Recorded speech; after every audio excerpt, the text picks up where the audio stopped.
Coach, may cheat days ka ba? Walang cheat days. Let's get to the video.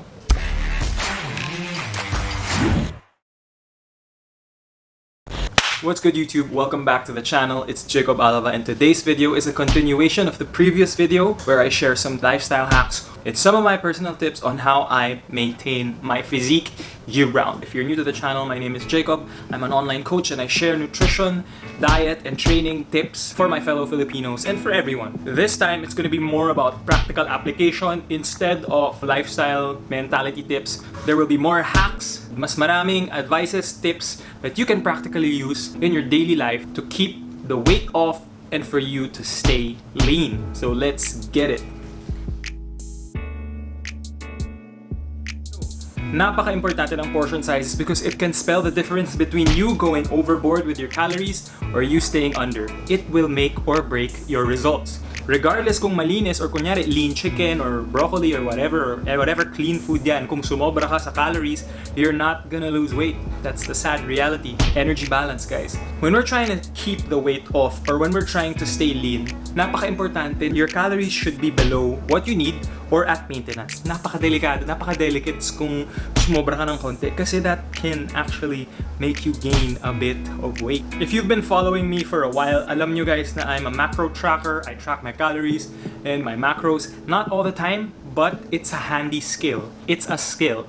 Weighing your food and learning the calories and macronutrients of a certain food item is very crucial kasi you get to train yourself with this thing called eyeballing your food, okay? When you track, you'll know the food quantity, you'll know the size of the food and yung nutrients niya, yung calories, yung macros, things like that. I don't track all the time, but I started tracking in 2015 and that has been such a game changer for me.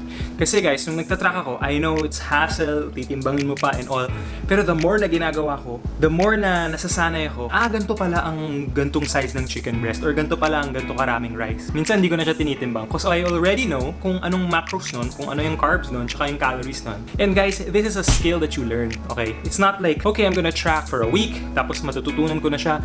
No, it takes some practice kasi if you train yourself to eyeball the certain food while tracking again and again and again, you do it for years, you are guaranteed to get better at looking at food.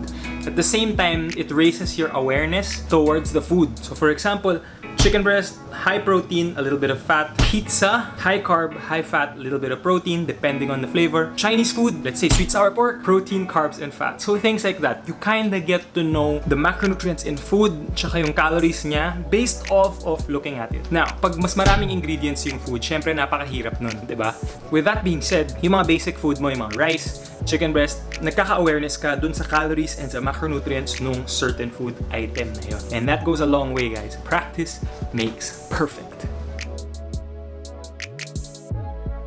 I might get some hate for this, but limit snacking and limit desserts. Okay maghalit guys, but desserts and snacking, hindi naman talaga siya kailangan ng katawan natin, to be honest. If you think about it, nung mga prehistoric times, mga cavemen and things like that, wala naman silang desserts, diba? And they got along fine, diba? They survived. So medyo paleo yung approach, but not completely paleo. Ang desserts kasi and yung mga snacking, sweets, processed things, they have very high calories and sila yung masarap. So pag masarap, mapapa-crave ka pa more. Wala siyang added benefits sa katawan mo eh. Except mentally, ayun, masarap, enjoy. But other than that, if you are trying to lose weight or keep the weight off, sad to say, wala siya masyadong ambag. Now, it may be too extreme to cut out desserts and snacks completely. That personally isn't my style.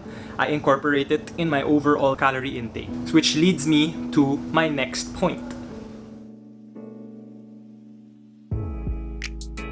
When I say work around, ibig sabihin yan, for example, kumain ka ng something na mataas yung calories and unhealthy siya and marami siyang fat, marami siyang carbs. What I personally do, hacks, is to eat around that unhealthy or that high calorie meal that I've eaten. Okay, I've eaten a lot of pizza. So now that I've eaten a lot of pizza, in my head, alam ko na pizza is high fat, high carb, taas calories.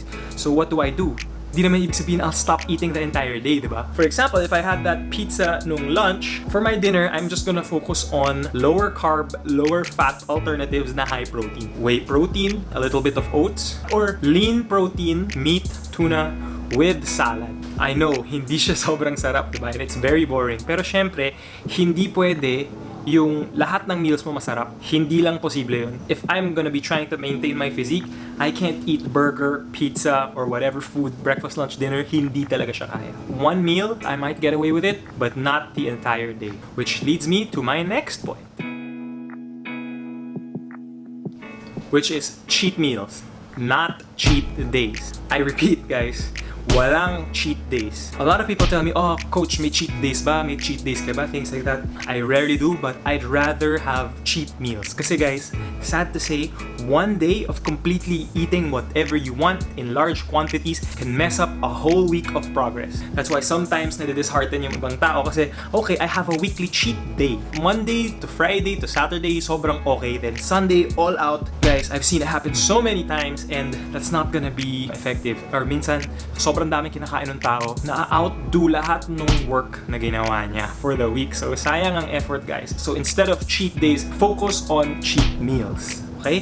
Kasi guys, ang cheat meals, yeah, you get to enjoy a meal. You know, it's still moderated. Yung quantity, mas makokontrol mo as opposed to yung buong araw mo talaga na whatever you desire, you eat. So that's just me. That's a personal tip. And I know for a fact that a lot of fit people and healthy people, ganun din ang ginagawa.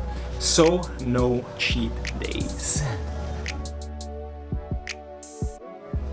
You have to incorporate these once in a while in your diet or throughout your week. Me personally, hacks. What I do is, if I'm trying to get shredded or if I'm trying to stay lean, planado yung cheat meals ko. For example, if we have a special occasion or may special event kami na alam ko mapapakain ako, I try to be as disciplined as possible with my choices until that day. Kasi guys, I know by this time, mag-e-enjoy ako, so I'm just gonna focus more on quality sources right now. And it helps you a lot, guys. Kasi kung puro ka malinis all throughout, guaranteed hindi ka tatagal. And it's a long game, guys. Back in video 1, I talk about lifestyle.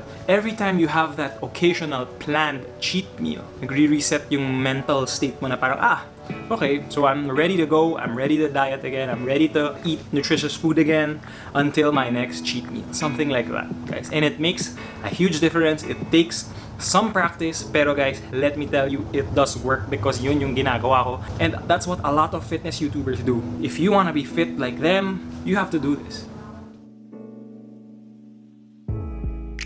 You guys have full control over what food you bring home. Ang kalaban nyo talaga dyan is temptation. The more na tempt kayo, nakikita nyo yung food na amoy nyo, syempre the more na gusto nyo. I know it's pretty boring and not fun, pero as much as possible, don't bring temptation in your house if you are trying to lose weight and keep the weight off. Parang alam mo nang it's not gonna help you in any way, shape, form, pero binibili mo pa rin, then you are just simply self-sabotaging. I'm not saying na you don't buy these things because I personally still enjoy those things.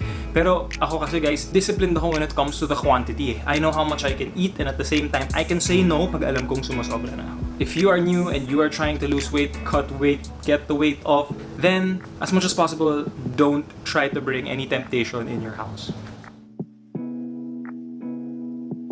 When it comes to alcohol, I personally drink. You guys probably see sa stories ko or sometimes sinashare ko sa ibang videos ko na I drink. I occasionally drink. Hacks. I focus on lower calorie alternatives. So it's either light beer, hard drinks on the rocks, walang halong sugar, walang mga cocktails, other than if ever gusto ko ng konting Coke Zero, I add a little bit of zero calorie soda. It is to exercise. For me personally, exercise can be lifting weights, doing cardio, or doing whatever activity na gets your heart rate up and gets you moving. Okay? So that's exercise. And why is exercise very, very important for this lifestyle? Kasi when you exercise, it increases your allowable calories. The more you exercise, the more you are allowed to eat. And that's major key when you are trying to maintain or keep the weight off. So ako personally, currently, I barely do any cardio. Once in a while, I've been practicing jump rope. Na-enjoy ko naman siya, but I don't really focus on cardio too much. I still continuously lift heavy and often. Kasi guys, I love lifting. I enjoy it. Ang benefits pa ng lifting is that you build muscle. The more muscle your body is carrying, the more calories you are allowed to eat, the more you can get away with. Kaya guys, if nakita nyo yung ibang fitness people sa Instagram, YouTube, and they get to eat whatever, they get to eat a lot of calories and a lot of junk, it's because they have a lot of muscle mass. The more muscle mass you have, the more you're allowed to eat. Kasi isipin mo, your body is, for example, basically walking, diba? With a lot of muscle mass, that's extra weight. So if you're more active with a lot of muscle, then you burn a lot more than if you didn't have muscle. Trust me on that, guys. Not to mention, when you lift weights, when you do exercise, sobrang daming benefits. Mental boost, mood boost, feel more confident, you feel good, endorphins after a workout. No one ever said na, I regret doing that workout. Diba? So work out regularly if you want to maintain or even drop a few pounds. So yun lang, guys, that's the video. I hope you learned a lot. Stay tuned for more content. If you haven't already, please subscribe to the channel, give it a like, share it, and I'm gonna see you all next time.